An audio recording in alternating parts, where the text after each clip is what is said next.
आप सबको पता है कि आज डेवऑप्स का वेबिनार है। ठीक है, जिसमें हम देखेंगे डेवऑप्स क्या है, नहीं है, इसको मार्केट में कैसे हम लोग यूज कर रहे हैं। और अगर देखा जाए तो आज के टाइम में आईटी में सबसे ज्यादा जो प्रोफाइल यूज हो रही है डेवऑप्स की हो रही है। आज का जो वेबिनार है कंप्लीटली डेवऑप्स के ऊपर। डेवऑप्स एक्चुअल में है क्या?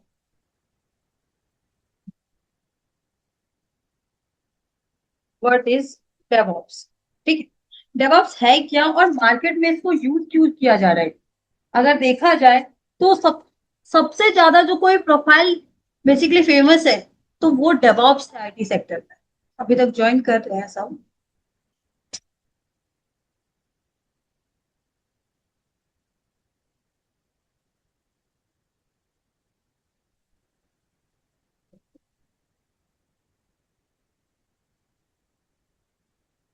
डेवऑप्स है। हम लोग कहते हैं कि डेवऑप्स बेसिकली बहुत ही फेमस प्रोफाइल है।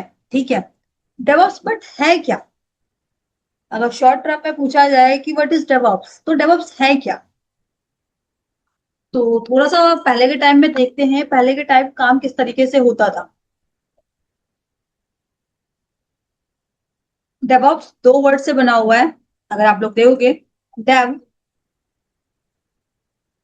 इक्वल, डेव का मतलब होता है डेवलपर, ऑप्स का मतलब होता है बेसिकली ऑपरेशन। डेवलपर को, डेवलपर प्लस ऑपरेशन दोनों मिलके डेवऑप्स प्रोफाइल बनाता है।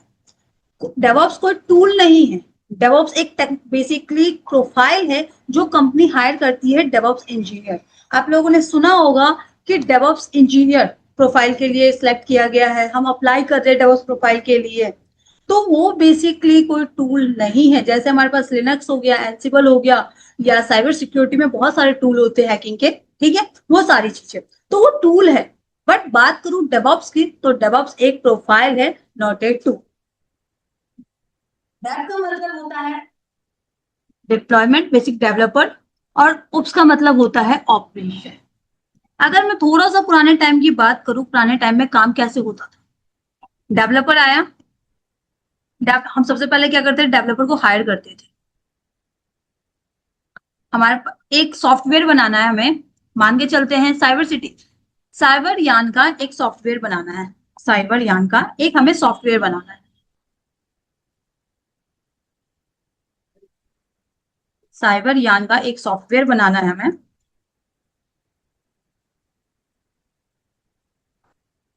सॉफ्टवेयर बनाना है अब मुझे इसका। ठीक है, अब ये बनेगा कैसे साइबर यान का सॉफ्टवेयर? मैंने क्या किया, एक कंपनी को कॉन्ट्रैक्ट दिया कि आप मेरे लिए एक साइबर यान के लिए एक सॉफ्टवेयर डिजाइन करके दीजिए। तो अब कंपनी क्या करेगी? कंपनी ने सबसे पहले उसको एक डेवलपर चाहिए जो प्रोग्राम लिख सकता है, जो कोड को लिखे। तो सबसे पहले हमें एक डेवलपर चाहिए होगा। तो ये मान के चलते हैं हमारा डेवलपर है D1। ये डेवलपर है। अब इस डेवलपर में ठीक है, कोड वोड को लिख दिया और उसके बाद कोड को दे दिया। ये हमारा कोड, कोड को लिखा और देन आगे ट्रांसफर कर दिया कि ये लो भाई, हम मैंने इस सॉफ्टवेयर यान के लिए ये कोड लिख के कंप्लीट कर दिया, आप इसे ऑपरेशन करो, मतलब इसे डिप्लॉय करो। ठीक है, अब ये कोड किसके पास चला गया? ऑपरेशन डिपार्टमेंट के पास। डेवलपर डिपार्टमेंट ने अपना काम करा कोड को लिखने का, डन। सेकेंड स्टेज क्या होगा? ऑपरेशन डिपार्टमेंट का उसको बिल्ड करना। ठीक है, ऑपरेशन डिपार्टमेंट का, ऑपरेशन डिपार्टमेंट का काम है। उसके पास कोड आया, बट दिक्कत क्या आ रहा है कि डेवलपर के सिस्टम में कोड प्रॉपरली रन हो रहा है। ठीक है, डेवलपर के सिस्टम में कोड प्रॉपरली रन हो रहा है, बट बात करूं ऑपरेशन डिपार्टमेंट में जाते जाते कोड में इश्यू आ रहा है, कोड नहीं चल पा रहा है, कोड प्रॉपरली डिप्लॉय नहीं हो पा रहा है, वहां पे दिक्कत आ रही है। ठीक है, अब इन दिक्कत को ऑपरेशन डिपार्टमेंट डेवलपर के पास गए और बोला कि भाई एक्चुअल में ये कोड ना सही से लिखा नहीं है, एक बार चेक कर ले, सही से रन नहीं हो रहा है। डेवलपर ने चेक किया और देन उसके बाद बताया कि नहीं भाई, कोड तो बिल्कुल परफेक्ट है, मैं इसे अच्छे से रन कर पा रहा हूँ, आपके सिस्टम में कोई प्रॉब्लम है। ऑपरेशन डिपार्टमेंट अगेन आया, उसको रन किया, नहीं हो पा रहा है। तो अब दिक्कत क्या आ रही है, एरर आ रहा है बेसिकली, डेवलपर के सिस्टम में कोड रन हो रहा है बट ऑपरेशन डिपार्टमेंट में बेसिकली जाते ही कोड सही से रन नहीं हो पा रहा है। दिक्कत इन बीच में आ रही है कि कोड प्रॉपरली रन ही नहीं हो पा रहा है, ना पता चल पा रहा है एरर ऑपरेशन डिपार्टमेंट में है या डेवलपर डिपार्टमेंट में, इन दोनों में प्रॉब्लम किस में है वो चीजें समझ में नहीं आ रही है।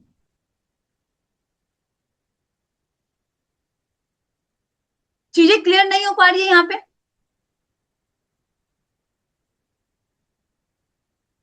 तो फिर जस्ट लाइक कि इस तरीके से जब प्रॉब्लम आ रही थी तो देखा गया कि बहुत ज्यादा प्रॉब्लम आ रही है, यहाँ पे नहीं समझ में आ रहा है, लोगों को इश्यू आ रही है कि डेवलपर कोड लिख रहा है बट ऑपरेशन डिपार्टमेंट में चल नहीं पा रहा है। ऑपरेशन डिपार्टमेंट में सब कुछ परफेक्ट है बट वो कोड नहीं रन पा रहा है, हम डेवलपर के पास जा रहे हैं। तो इस तरीके से काफी ज्यादा प्रॉब्लम होती थी पहले के टाइम में। तो क्या कहा गया कि एक काम करते हैं, एक प्रोफाइल बनाया गया जिसे डेवऑप्स बना बोला गया। एक प्रोफाइल को बनाया गया डेवऑप्स, जिसमें बेसिकली डेवलपर प्लस ऑपरेशन दोनों ही प्रोफाइल को बेसिकली एक प्रोफाइल बना दिया गया जिसे डेवऑप्स का नाम दिया गया है। और इस प्रोफाइल को बेसिकली कहा गया कि आपको क्या करना है, सिंपल सा, आपको कोड से लेके स्टार्टिंग के स्टेज से लेके आपको एंडिंग के स्टेज तक आपको काम करना है। आपको जो भी प्रॉब्लम, जो भी बग, अगर टेक्निकल लैंग्वेज में देखा जाए तो हम एरर नहीं बोलते हैं, बग बोलते हैं, ठीक है। जो भी बग इश्यू जो भी आ रहा है आपको उसे खुद अपने अंदर सॉल्व करना होगा।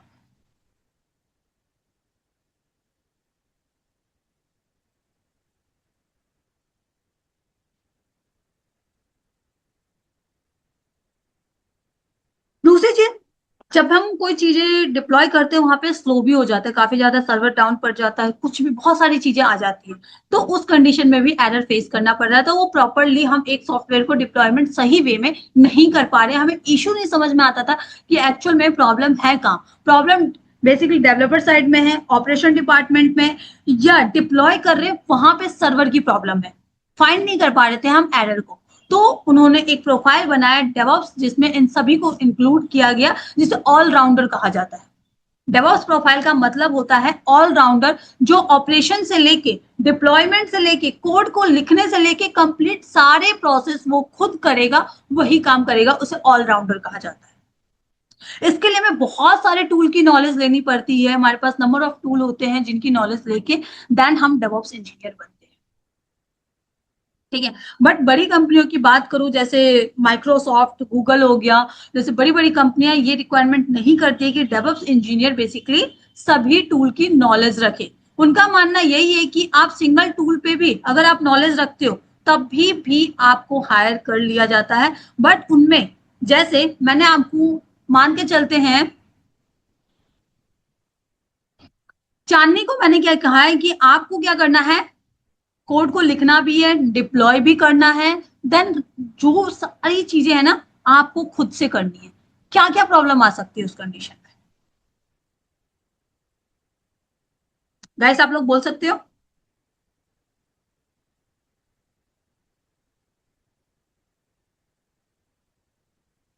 जब भी हम कोई एक पर्सन मल्टीपल टास्क को डन करता है तो वो टास्क प्रॉपरली सही से नहीं हो पाता है। तो इसलिए बड़ी बड़ी कंपनी क्या करती है, बड़ी बड़ी कंपनी सिर्फ एक टूल पे परफेक्ट पर्सन को हायर करती है, एक टूल पे परफेक्ट पर्सन को हायर करती है और देन उसको काम असाइन किया जाता है। तो आप लोग ये मत सोचो कि डेवऑप्स इंजीनियर को मल्टीपल टूल सीखना पड़ता है, मल्टीपल टूल को नॉलेज होनी पड़ती है।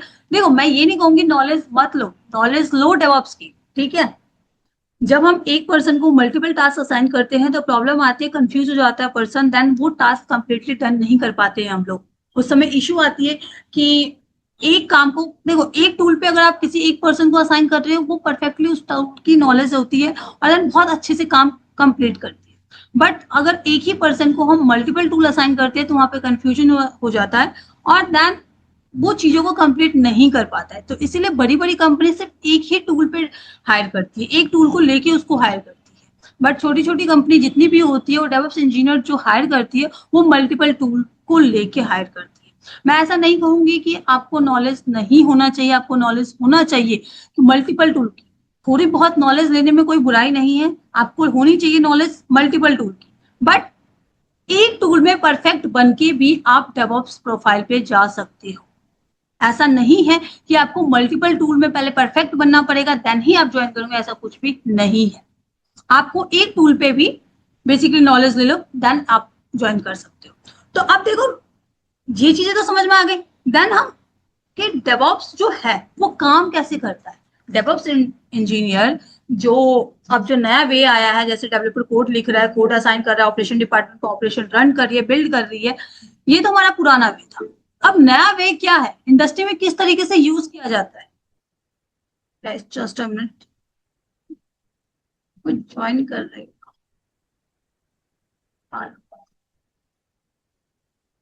आलोक आप काफी ज्यादा लेट हो क्लास।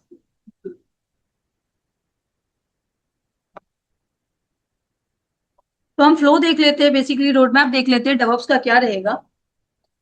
जो नया वे आया है, हम लोगों को जब कोड भी लिखते हैं, डेवऑप्स इंजीनियर जो काम करती है, सबसे पहले कंपनी क्या करती है, हायर करती है डेवलपर। हमने 3 डेवलपर को हायर कर लिया है।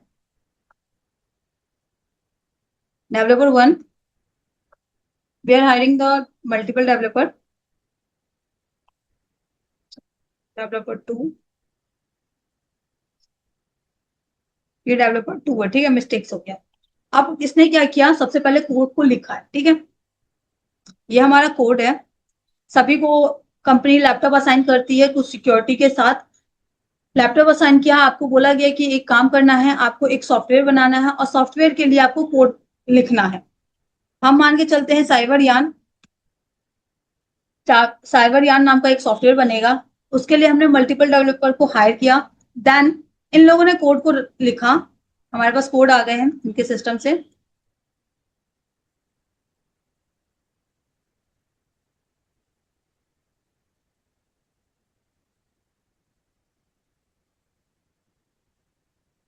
ये हमारे कोड है, इन्होंने जो लिखा है।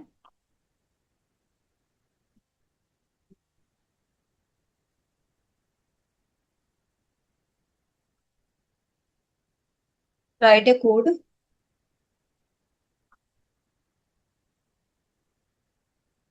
अब ये कोड को क्या करेंगे, कंपनी ने कहा कि आप सबसे पहले कंपनी क्या करती है, एक डेवलपर हायर किया, डेवऑप्स इंजीनियर, ठीक है।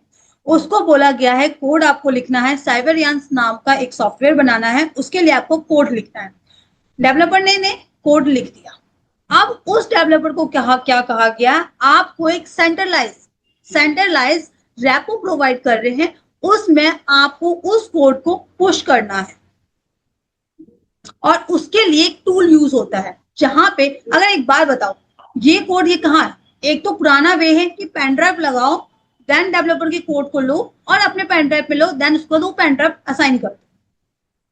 बहुत लेट ज्वाइन कर रहे हो आप।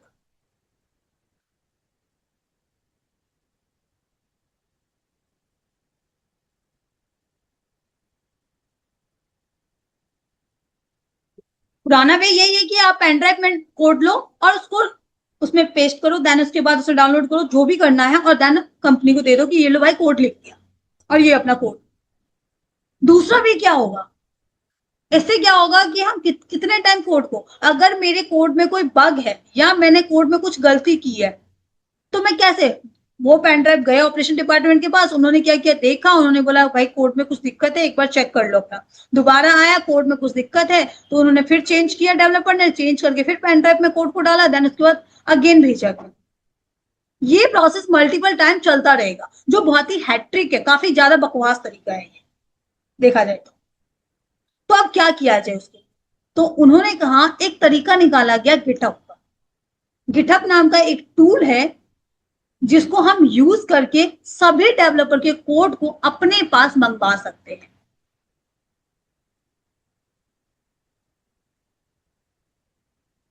तो उन्होंने इस काम को करने के लिए यूज किया गिटहब टूल। एक सेंट्रलाइज बेसिकली रेपो बना दिया, ठीक है। रेपो को बनाने के बाद उन्होंने कहा कि आप अपने कोड को गिटहब पे पुश करो।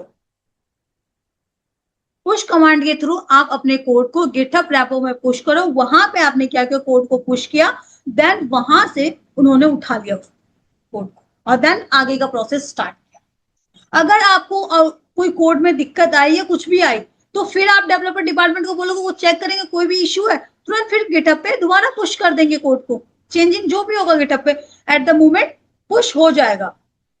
तो उन्होंने गिटहब बेसिकली यूज करना स्टार्ट किया उस टाइम में, ठीक है। अब देखो क्या हो गया, चलो आ गया हमारे पास प्रोजेक्ट, आ गया कोड, आ गया कोड गिटहब के अंदर आ गया हमारे पास। उसके बाद क्या करेंगे, कोड की टेस्टिंग होगी, कोड की टेस्टिंग होगी कि क्या क्या कोड सही है या नहीं है, कोई दिक्कत तो नहीं है, कोई बग तो नहीं है, या किसी का लॉस तो नहीं हो जाएगा इसको अगर हम डिप्लॉय कर दे तो। डिप्लॉय करने से पहले ऑलवेज कोड को टेस्ट किया जाता है कि इस कोड के थ्रू कोई प्रॉब्लम ना हो, कुछ बग ना आ जाए, तो इसीलिए उन्होंने टेस्टिंग टूल लगाया।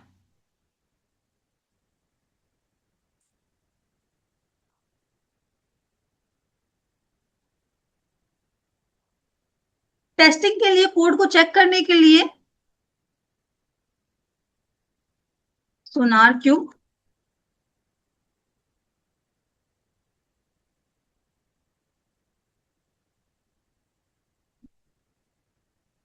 सोनार क्यूब को यूज किया, और ये सोनार क्यूब टूल टेस्टिंग पर्पस के लिए यूज किया जाता है इंडस्ट्री, जिसमें आपके कोड को चेक किया जाएगा कि कोड सही है या नहीं। जैसे कोई सॉफ्टवेयर मार्केट में लॉन्च होता है तो उस सॉफ्टवेयर की पहले जांच की जाती है, चेक की जाती है, टेस्ट किया जाता है कि क्या ये सॉफ्टवेयर सही है या नहीं। क्योंकि अगर हम उस सॉफ्टवेयर को यूज करते हैं, जैसे हमारे फोन पे यूज करते हैं, हम लोग किसी को पैसे भेजते हैं, तो वहां पे क्या है कि अगर गलती से फोन पे में कोई बग आया और हमने किसी को अमाउंट भेजा और ट्रांसफर कहीं और हो गया तो दिक्कत आ सकती है इससे। तो पहले हमेशा सॉफ्टवेयर जब भी लॉन्च होता है उसकी टेस्टिंग होती है, उसी तरीके से यहाँ पे इस कोड को चेक किया गया,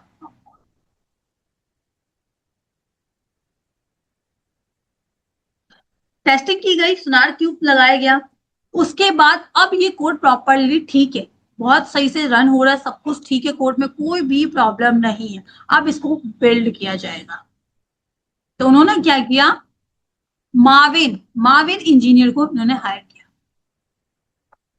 माविन टूल होता है, ठीक है, इसी के नाम से बेसिकली इंजीनियर कहा जाता है, Mauvin. Mauvin tool basically build करने के लिए हम लोग यूज करते हैं, बिल्ड बिल्ड प्रोसेस के लिए यूज करते हैं। तो आप जब कोड प्रॉपरली ठीक है तो अब उन्होंने क्या किया, बिल्ड के लिए माविन टूल लगाया जिससे बिल्ड हो जाए। अब जब बिल्ड हो गया, ठीक है,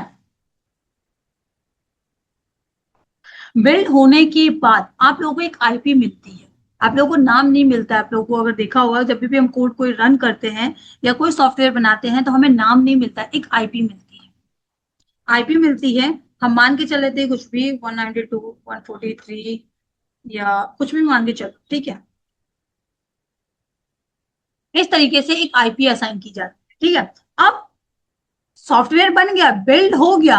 अब सॉफ्टवेयर बनने के बाद स्टेज क्या होगी, उस सॉफ्टवेयर की चेकिंग करना। तो अगेन दोबारा टेस्ट किया जाता है सॉफ्टवेयर की,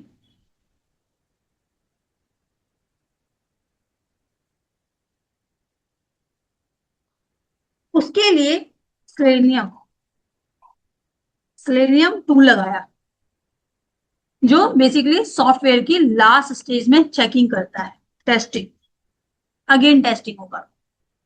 टेस्ट किया गया, अब देखा कि चलो बेसिकली कोड कोड भी ठीक है, टेस्ट हो गया सोनार क्यूब से, बिल्ड मावन ने कर दिया, उसको एक आईपी मिली, उस आईपी को जाके सेलेनियम में चेक किया गया कि हाँ ये सॉफ्टवेयर सही है, टेस्ट कर लिया गया, प्रॉपरली ठीक है,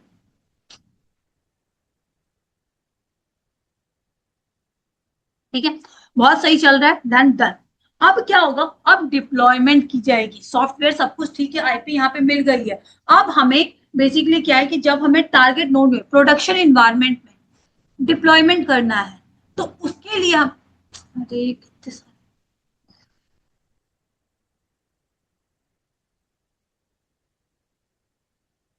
प्रोडक्शन इन्वायरमेंट में अब हमें डिप्लॉय करना है। अब प्रोडक्शन इन्वायरमेंट में डायरेक्टली डिप्लॉयमेंट नहीं कर सकते, उसके लिए हम लोग क्या करते हैं, नेक्स्ट टूल यूज करते हैं एनसिबल।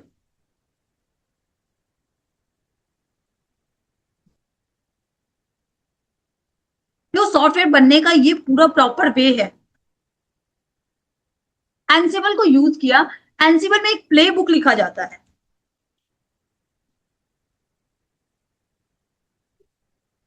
प्ले बुक हमने लिखा और इसके अंदर अपने टारगेट नोड जिस पे भी हम डिप्लॉय करेंगे उसको डिफाइन करेंगे।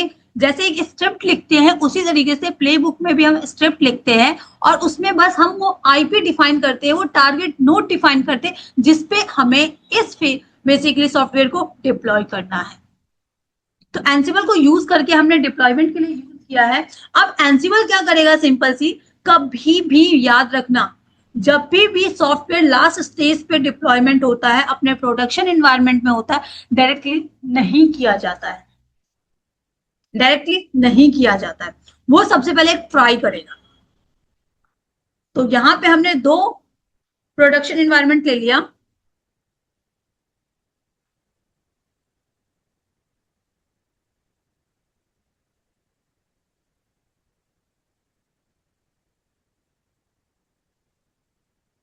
प्री प्रोडक्शन,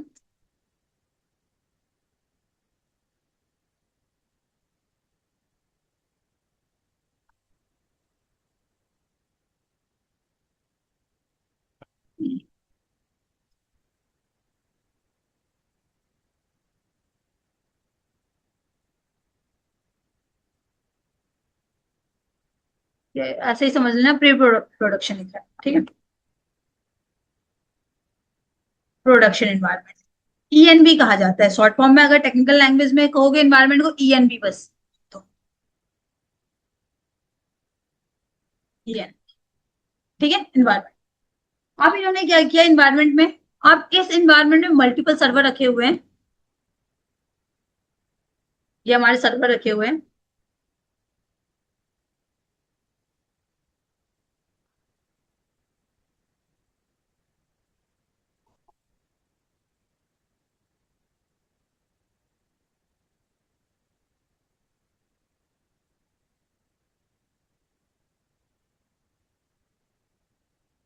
मल्टीपल सर्वर रखे हैं। सबसे पहले चेकिंग के लिए इन्होंने क्या किया, एनसिबल के थ्रू, ठीक है, प्री प्रोडक्शन एनवायरनमेंट में डिप्लॉय किया।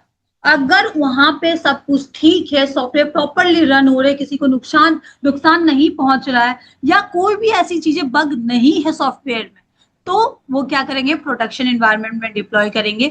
अगर प्री प्रोडक्शन में ही सॉफ्टवेयर सही से रन नहीं हो पा रहा है या कोई प्रॉब्लम आ रही है तो वहीं पे दोबारा से वो सारे प्रोसेस दोबारा करने पड़ेंगे, वो दोबारा कोड को सब कुछ भेज देगा। बट प्री प्रोडक्शन में सक्सेसफुली डिप्लॉय हो गया, कोई प्रॉब्लम नहीं है, देन प्रोडक्शन एनवायरनमेंट में आएंगे और वहां पे डिप्लॉय करेंगे एंड सर्वर के ऊपर, ठीक है। इतना आप लोगों को समझ में आया? इसमें कोई डाउट है आप लोगों के वैसे, जहां पे कुछ चीजें अटक रही हो या कुछ समझ में नहीं आ रहा होगा, पूछ सकते हो, कोई प्रॉब्लम नहीं है।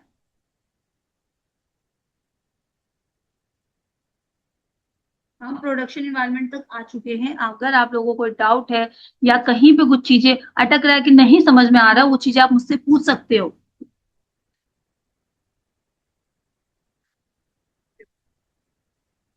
एनसिबल के बारे में क्या कह रहे हो?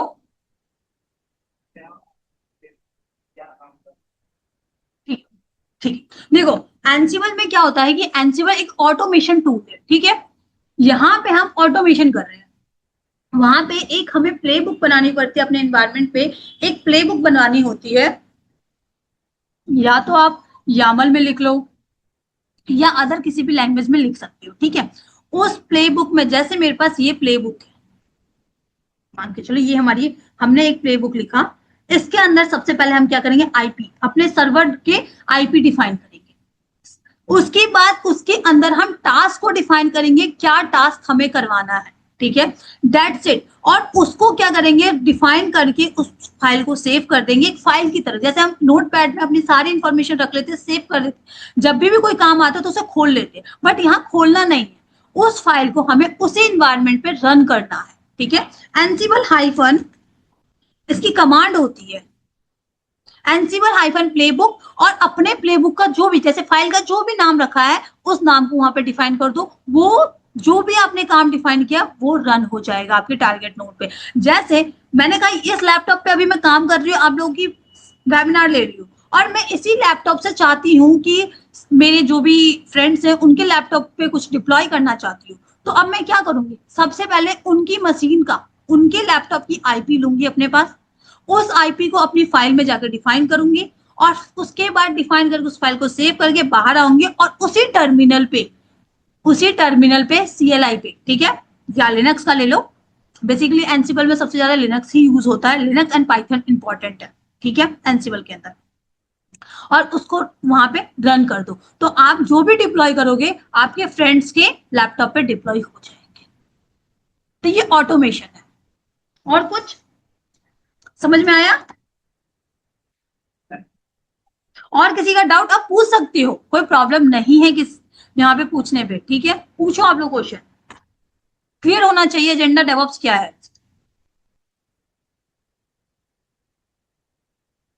कोई डाउट नहीं है तो आगे चले।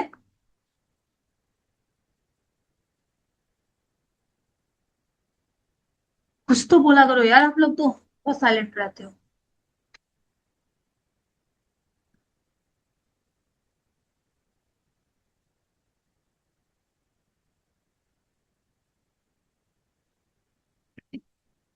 अब देखो यहाँ पे क्या हुआ, हमने यहाँ पे डिप्लॉय कर दिया, चलो सॉफ्टवेयर ठीक है, दोबारा से देखते हैं तो यहाँ पे हमें सबसे पहले गिटहब के लिए गिटहब इंजीनियर हायर करना पड़ेगा, सोनार क्यूब के लिए सोनार क्यूब बेसिकली इंजीनियर हायर करना है, मार्व।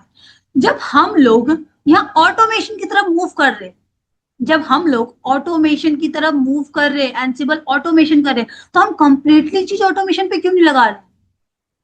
जब हम एंसिबल एक ऑटोमेशन टूल है उसको अपने सॉफ्टवेयर बनाने में यूज कर रहे, तो बाकी चीजें भी क्यों नहीं कर पा रहे? तो जब ये सारी चीजें सोनार cube, मार्व, selenium, different different engineer को हायर करके जन चेक करना पड़ रहा था, बार बार चेक करो, बिल्ड करो, टेस्ट करो, अगेन टू अगेन बार बार ये चीजें करनी पड़ रही थी, तो वहां पे इंडस्ट्री में एक टूल सामने आई थी जेनकिंग्स, जिसे जेनकिंग से नाम से जाना जाता है, जेनकिंग। CI/CD सुना है किसी ने? CI/CD किसी ने सुना है? CI/CD नहीं सुना है? CI/CD ठीक है।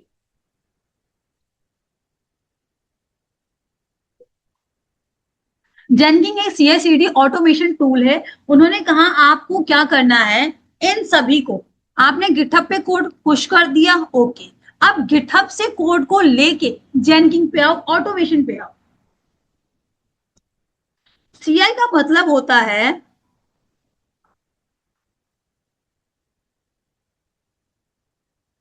CI का मतलब होता है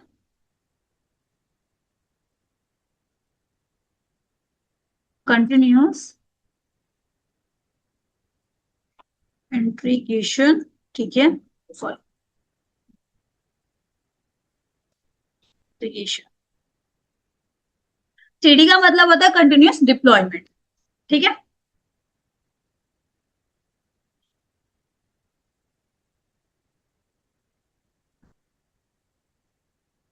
या डिलीवरी बोल दो या डिप्लॉयमेंट बोल दो, दोनों एक ही चीज, इसका मतलब होता है continuous integration and continuous delivery या डिप्लॉयमेंट, CA/CD का फुल फॉर्म होता है। जब हम सारी एंसिबल ऑटोमेशन यूज कर रहे, गिटहब भी एक तरह से ऑटोमेशन पे ही है, हम कोड पुश कर रहे, बेसिकली अपने मशीन से कोड को हम गिटहब पे पुश कर रहे, सेंट्रलाइज में रखा हुआ है गिटहब, और उस पे आ पा रहा है कोड, ठीक है, हमें कोई पेन ड्राइव की नीड नहीं पड़ रही है, तो हम ये टेस्ट के लिए सोनार क्यूब, मार्व एंड सेलेनियम क्यों लगा रहे, क्यों हम अगर देखा जाए पुराने तरीकों को यूज कर रहे? तो उस समय एक जेनकिंग नाम का टूल आया, ठीक है, जेनकिंग ने क्या कहा, आपको यहाँ एंसिबल से इन्होंने कनेक्ट किया, ठीक है, और इसको कनेक्ट करके गिटहब से कोड लेके इस पे आ गया। यहाँ पे क्या होगा, आपके कोड को टेस्ट कर लिया जाएगा, कोड अगर आपका ठीक है तो उसको बिल्ड कर देंगे और दोबारा इसको टेस्ट, मतलब वो प्रोसेस जो testing build testing basically build, ये प्रोसेस चलता रहेगा जेनकिंग में एक ऑटोमेशन के थ्रू। तो इन्होंने क्या किया, सोनार क्यूब, मावेन, इन सबको साइड करके जेनकिंग यूज करना स्टार्ट कर दिया और जेनकिंग से इन्होंने इन काम को इजी बना दिया। तो हम लोग सबसे पहले डेवलपर आता है, कोड लिखता है, गिटहब पे पुश करता है और गिटहब से फिर जेनकिंग पे आता है और जेनकिंग से फिर एनसिबल पे आता है। एनसिबल क्या करता है, प्रोडक्शन इन्वायरमेंट अपने सर्वर पर डिप्लॉय करने के लिए सबसे पहले एक ट्रायल करता है कि सब कुछ ठीक है, देन वो रियल बेसिकली अगर देखा जाए प्रोडक्शन इन्वायरमेंट पे जाके डिप्लॉय कर देता है। ठीक है, अब क्या होगा, अब यहाँ पे क्लाइंट कैसे हिट करेंगे, यहां तक तो ठीक है, डिप्लॉय तो हो गया, बट क्लाइंट को क्या दे, क्लाइंट किस तरीके से हिट करेंगे इन सब चीजों को, कोई आइडिया किसी को? कॉलेज में पढ़ा होगा या कहीं सुना होगा किसी ने भी?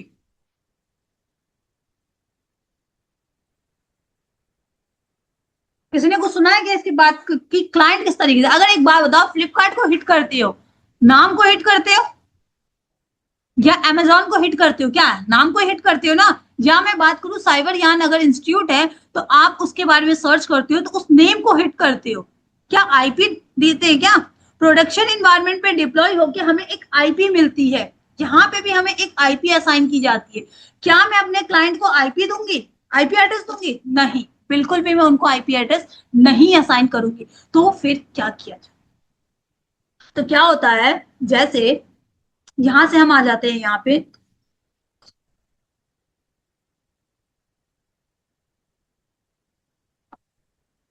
यहाँ पे आए, यहाँ पे हमने दो एनवायरमेंट लगा रखा है, दो क्यों मैं बताऊंगी अभी, ठीक है।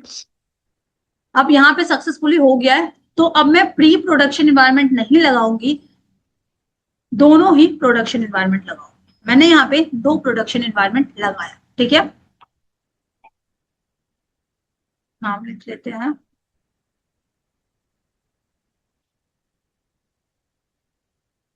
प्रोडक्शन इन्वायरमेंट,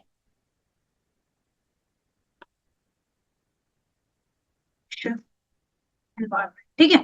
यहाँ पे हमने दो प्रोडक्शन इन्वायरमेंट लगाया। आप क्या करेंगे, इनके पास तो आईपी है, ये आईपी के थ्रू काम करते हैं, तो हमने यहाँ पे दो लोड बैलेंसर भी लगाए।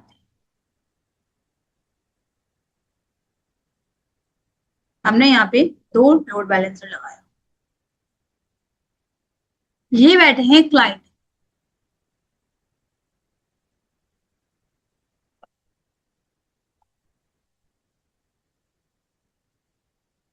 ये मल्टीपल क्लाइंट बैठे हैं जो बेसिकली मेरे साइट को हिट करना चाहते, बट आईपी को वो हिट नहीं कर सकते हैं। लोड बैलेंसर को एलबी बेसिकली शॉर्ट फॉर्म में बोलते हैं, ठीक है। तो मैंने यहाँ पे शॉर्ट फॉर्म में लिखा है एलबी। आप क्या करेंगे, लोड बैलेंसर को कंपनी सीधा आईपी नहीं देगी, ना ही क्लाइंट हिट कर पाएंगे आईपी को।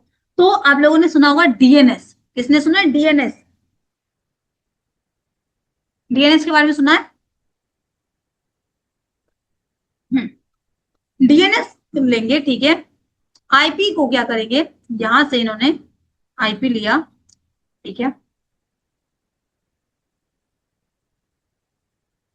डीएनएस बेसिकली एक डोमेन नेम दे देंगे, ठीक है। जैसे मैंने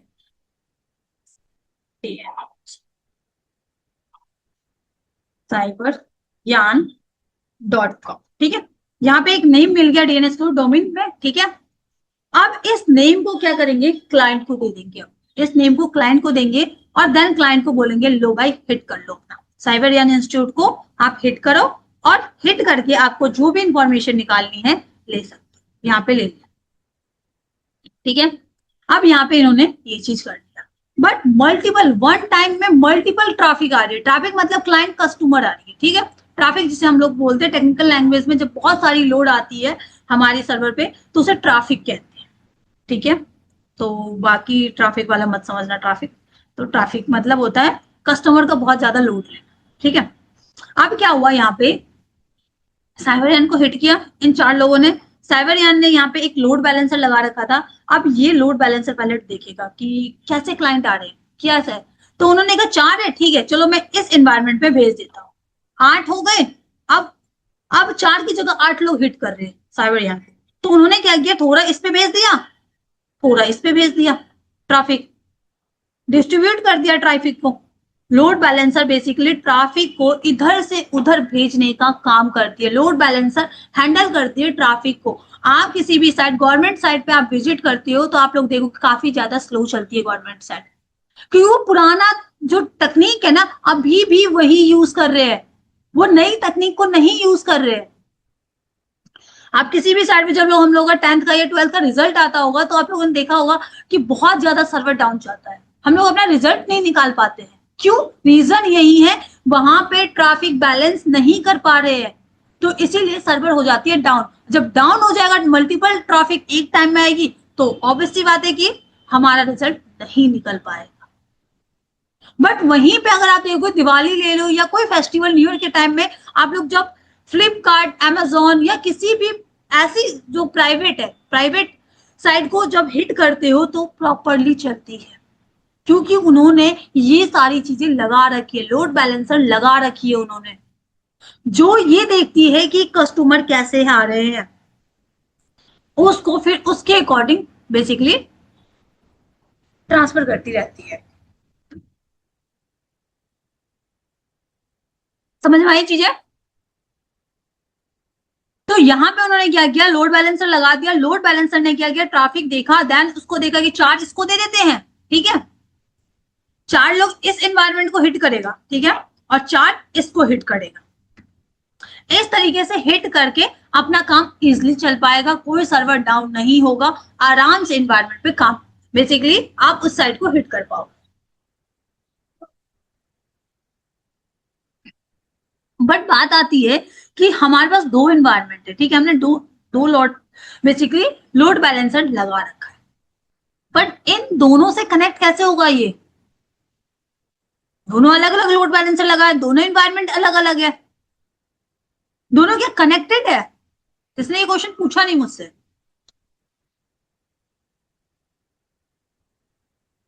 पूछना चाहिए, आप लोगों के दिमाग में आनी चाहिए चीजें।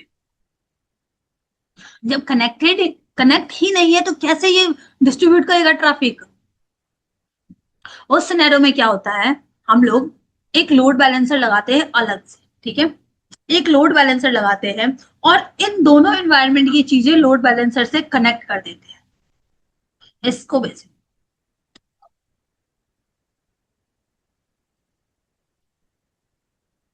इससे और देन इससे कनेक्ट कर देते हैं।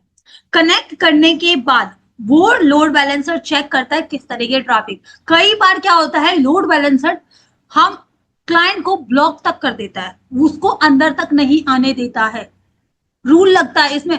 फायरवॉल नेटवर्किंग की भी आती है कि नेटवर्क क्या सेट किया जाए, किसको अलाउ करे, किस ट्रैफिक को अलाउ करे, किसको नहीं अलाउ करे, बहुत सारी चीजें यहाँ पे सेट की जाती है। गेटवे सेट की जाती है कि बाहर से कौन सी ट्रैफिक आनी चाहिए, फिर अंदर से कौन कैसे बाहर जाएगा, तो बहुत सारी नेटवर्किंग का पूरा पार्ट आता है इसमें, ठीक है, तो वो सारी चीजें रूल रेगुलेशन लगाई जाती है। उसी में से एक पॉइंट आता है कि कुछ लोग, हम लोग जैसे कोई साइट को बार बार विजिट कर रहे हैं और वहां पे टाइम पास कर रहे हैं, ठीक है, कुछ काम नहीं कर रहे, बस टाइम पास ही कर रहे, बट आप कुछ टाइम बाद आप देखोगे उस साइट पे आप विजिट नहीं कर पाते होगे, ठीक है, रीजन क्या है? वहां पे रूल लगता है, फायरवॉल रूल लगता है।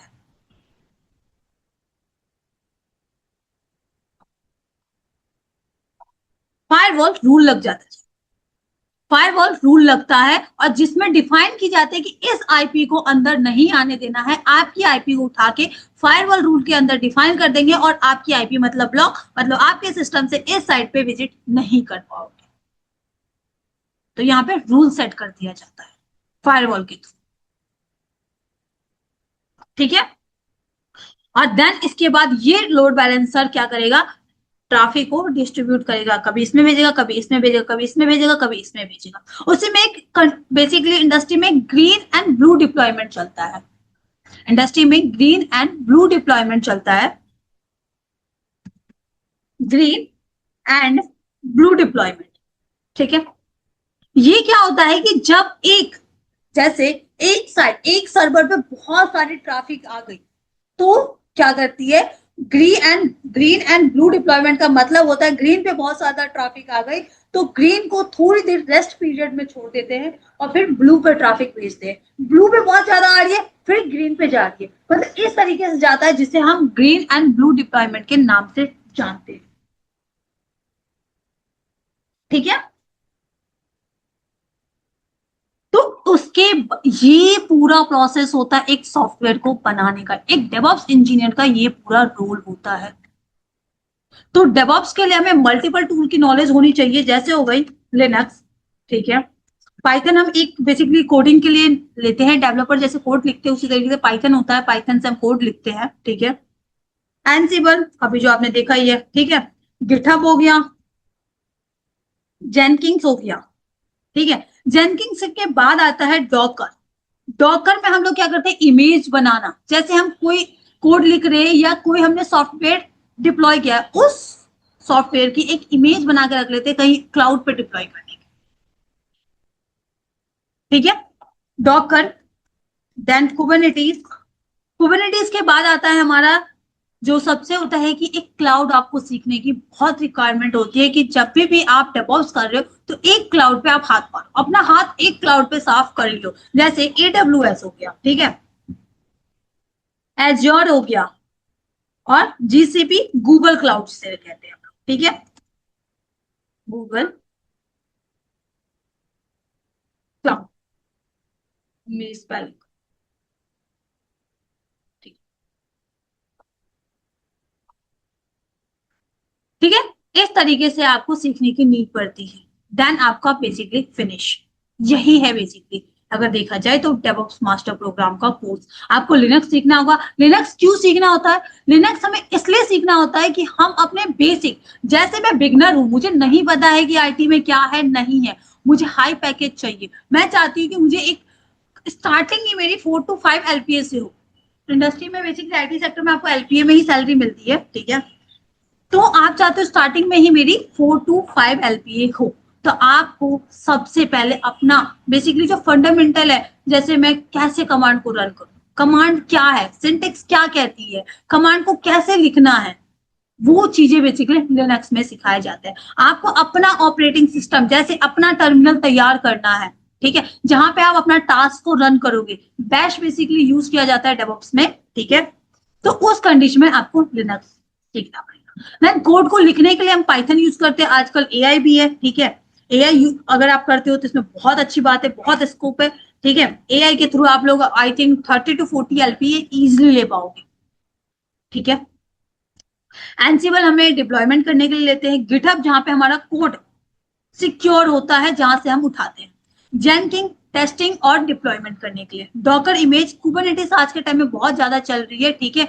कंटेनर, हम लोग क्या करते हैं, एक काम को करने के लिए एक फिक्स कंटेनर बनाते हैं, उसमें सारी चीजें, जैसे हम प्राइवेट काम कुछ काम कर रहे हैं प्राइवेट कर लेते हैं, ठीक है, कि यहाँ पे सिर्फ इसी काम को करना है। जैसे साइबर यान के लिए मैंने एक एक कैबिन बुक हो गई और इस कैबिन में सिर्फ साइबर यान का काम चल रहा है, सॉफ्टवेयर का, सारे डेवलपर बैठ के सिर्फ बेसिकली साइबर यान के सॉफ्टवेयर को डिप्लॉय कर रहे हैं, ठीक है। तो उसी तरीके से कुबरनेटिस होता है, कंटेनराइजेशन जिसे कहते हैं, ठीक है। AWS एज्योर क्लाउड है जहां पे हम डिप्लॉय करते हैं अपने कोड को, ठीक है, वहां पे हम लोग मैनेज करते हैं, इसलिए हमें ये सारी चीजें सीखनी है। किसी का कोई डाउट है इसमें कि आगे फ्यूचर क्या होगा नहीं होगा, ऐसा कुछ डाउट, क्या हमें स्टार्टिंग करनी चाहिए नहीं करनी चाहिए, किसी का कोई डाउट है तो आप बता सकते हो। देखो डेवऑप्स बहुत अच्छी प्रोफाइल है, बहुत ही अच्छी प्रोफाइल है। आप लोग क्या कर सकते हो, डेवऑप्स करने के लिए आप एक टूल की भी अगर आप नॉलेज ले लेते हो, जैसे मैंने लिनक्स की नॉलेज ले लिया, ठीक है, आप उसको करके आप अपने आप अपना ले लो जॉब, इंटर्नशिप लो, देन जॉब ले लो, जॉब को कंटिन्यू करो, और उसके बाद कहते हैं ना, टाइम बचा के अपने जॉब को कंटिन्यू करते पार्ट टाइम में आप बाकी टूल भी बाकी टूल को सीख के देन आप एक अच्छी कंपनी में ज्वाइन करो, और वहां पे आपको मल्टीपल टूल पे काम नहीं करवाएंगे, सिर्फ एक टूल पे काम करवाएंगे। बट कभी कोई प्रॉब्लम या क्रैशेस आती है तो आपको मल्टीपल टूल की नॉलेज होना बहुत, चलो मैं बताती हूँ। इसमें जो फ्रेशर की सैलरी रहेगी, सबसे पहले 4 to 8 LP आपको मिलेगी फ्रेशर, एज अ फ्रेशर। अगर मिड लेवल थोड़ा बहुत एक्सपीरियंस है तो 10 to 20 LP मिल जाएगी। एक्सपीरियंस अगर रहता है तो 25 प्लस LP आपको इजिली मिल जाएगी। कंपनी जो सबसे ज्यादा हायर करते हैं TCS, इन्फोसिस, कैपजेमिनाई, ठीक है, जो बड़ी बड़ी कंपनी होती है वो डेवलप्स इंजीनियर को हायर करती है, और आपकी स्किल मैटर करती है, डिग्री मैटर नहीं करता। अगर कोई 12th में है और वो चाहता है डेवलप्स इंजीनियर बनना, बहुत इजीली बन सकता है, कोई दिक्कत नहीं है, डिग्री मैटर नहीं करती है, आपको सर्टिफिकेशन करने की अभी कोई नीड नहीं है। सिंपल सा कंपनी कहती है कि आपके अंदर स्किल होना चाहिए, स्किल है तो आप वो काम कर सकते हो तो आपको हम हायर करेंगे, अदरवाइज नहीं। गूगल अगर जाते हो, गूगल कंपनी में भी ऐसे ही बहुत सारे लोग आपको मिल जाएंगे जिन्होंने कुछ और किया, बट आज वो डेवलपर बैठ के बैठे हुए, आज वो कुछ और काम कर। तो कभी भी ये मत सोचना डिग्री मेरे काम आने, ठीक है। डेवॉप्स का एजेंडा समझ में आया सबको? तो डेवॉप्स मास्टर प्रोग्राम बैच को ज्वाइन करो, ठीक है। बाकी सारी इंफॉर्मेशन आपको हेल्प डेस्क नंबर पे मिल जाएगी, जो भी इंफॉर्मेशन अगर आपको चाहिए इसके लिए। तो इस सेमिनार को यहीं पे एंड अप करते हैं। कोई डाउट है तो बताओ, अदरवाइज फिर इस सेमिनार बेसिकली वेबिनार को यहीं पे वाइंड अप करते हैं।